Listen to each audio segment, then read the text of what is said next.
100%. నేను చెప్పిన జగన్ ఎన్ని జనంలో ఎత్తినా డిఎస్సీని ఆపలేడు రాబాయ్.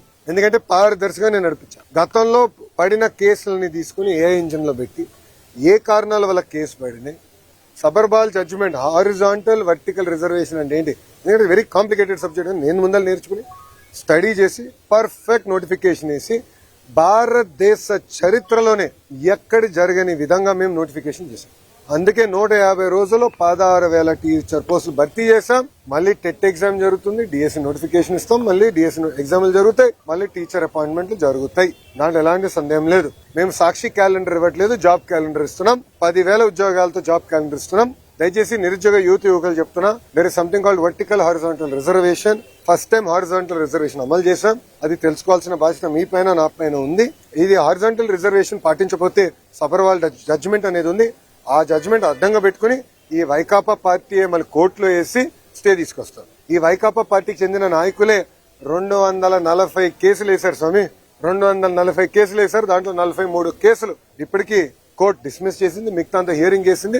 నేను పారదర్శకంగా నడిపించాం, మా డిపార్ట్మెంట్ పారదర్శకంగా నడిపించింది. నాకు ఎలాంటి సందేహం లేదు, ఫుల్ ప్రూఫ్ గా చేశాం. అండ్ వాస్తవంగా మీరు చూస్తే 5 సంవత్సరాలు జగన్ అధికారంలో ఉన్నప్పుడు ఒక డిఎస్సీ చేయాల, గ్రూప్ 1 నోటిఫికేషన్ ఇవ్వాల, గ్రూప్ 2 నోటిఫికేషన్ ఇవ్వాల, జాబులు భర్తీ చేయలేదు, ఒక ప్రభుత్వ ఉద్యోగం కూడా భర్తీ చేయలేదు. ఆయన పెద్ద పెద్ద మాటలు చెప్తారు. అసలు ఆయనకేం అర్థం అవుతుంది స్వామి? ఒక డిఎస్సీ చేస్తే వర్టికల్ హారిజాంటల్ రిజర్వేషన్ ఏంటో ఆయనకు అర్థం అవుతుంది. ఒక డిఎస్సీ చేయకుండా, ఒక్క టీచర్ పోస్ట్ ఇవ్వకుండా మా పైన మాడే హక్కు మీకు ఎట్టొచ్చింది స్వామి? మీరు ముందర సబ్జెక్ట్ తెలుసుకోండి. ఆయన ఏమన్నాడు, అసలు ఎక్కడ మేము రిజల్ట్స్ బయట పెట్టలేదు, ఏం లేదు. మళ్ళీ ఆన్లైన్ ఆయనే ఓపెన్ చేసి చూపించాడు ప్రెస్ మీట్ లో, మీరు చూసారా లేదు? ర్యాంకులన్నీ మళ్ళీ ఆయనే చదివి చెప్తున్నాడు. మళ్ళీ అది ఎక్కడి నుంచి వచ్చినట్టు ఆన్లైన్ కదా.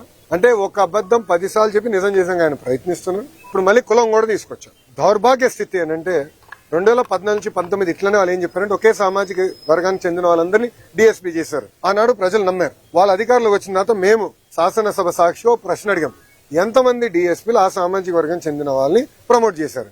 తిరిగి చూస్తే 4-5% ఉంది. మళ్ళీ ఆ రోజు అబద్ధం చెప్పినట్టే కదా వాళ్ళు. ఇప్పుడు కావాలని ఒక పెయిడ్ బ్యాచ్ పెట్టుకున్నాడు. ఒక రిటైర్డ్ పనికిమాల ఐఏఎస్ వస్తారు. ఆయన రాష్ట్రానికి ఎలాంటి పని చేయని వ్యక్తిని తీసుకొచ్చి పెట్టి ఒకే సామాజిక వర్గానికి చెందిన వాళ్ళందరికీ స్పోర్ట్స్ కోటా కింద ఇస్తానన్నారు. ఇప్పుడు మేము బయట పెట్టి ఆ మనిషి ఎక్కడున్నాడు? క్షమాపణ చెప్పాలి కదా, చెప్పమనండి ఇప్పుడని. అంటే అబద్దాలు చెప్పి మా పైన బురద జల్లి పారిపోతున్నారు. మీ ఇక్కడ నుంచి ఉన్నా కరెక్ట్ గా జగన్ ఇంటికి నేను తిప్పి కొడితే 200 మీటర్లు కొట్టలేను. I'm ready for debate any time. రమ్మని చెప్పండి, I'm ready for debate and discussion. అంతేగాని ఏసీ రూముల్లో కూర్చుని మాకు లెక్చర్లు ఇవ్వాల్సిన అవసరం లేదు. వాస్తవాలంటే బయట పెట్టండి. ఒకటని నిరూపించాడా? అయ్యా 240 కేసులు వేసాం, ఎందుకు ఆపలేదు డిఎస్సీ ప్రాసెస్? పారదర్శకంగా నడిపించాం. స్పోర్ట్స్ కోట కూడా పకడ్బందీగా నడిపించాం. మేము కమిటీ కూడా పెట్టాం. ఎవరికైనా అన్యాయం జరుగుంటే మీరు వెళ్ళి కమిటీకి చెప్పండి. ఆ కమిటీలో సీనియర్ అధికారులు పెట్టి ప్రతి విషయం రివ్యూ చేస్తున్నాం. ఎందుకు వాళ్ళకి రాలేదు కూడా చాలా స్పష్టంగా చెప్తాం. ఇప్పుడు మా అధికారులందరూ టెక్నికల్ పైన ఆన్సర్ చేశారు. అక్కడి నుంచి సౌండ్ లేదు, జగన్ గారి దగ్గర నుంచి సౌండ్ లేదు. మళ్ళీ అదే అబద్ధం చెప్పేదానికి ప్రయత్నిస్తున్నారు. మేము ఇచ్చిన సమాధానానికి దానికి రెస్పాన్స్ మీరు ఇవ్వాలని నేను డిమాండ్ చేస్తాను. థ్యాంక్ యూ మా.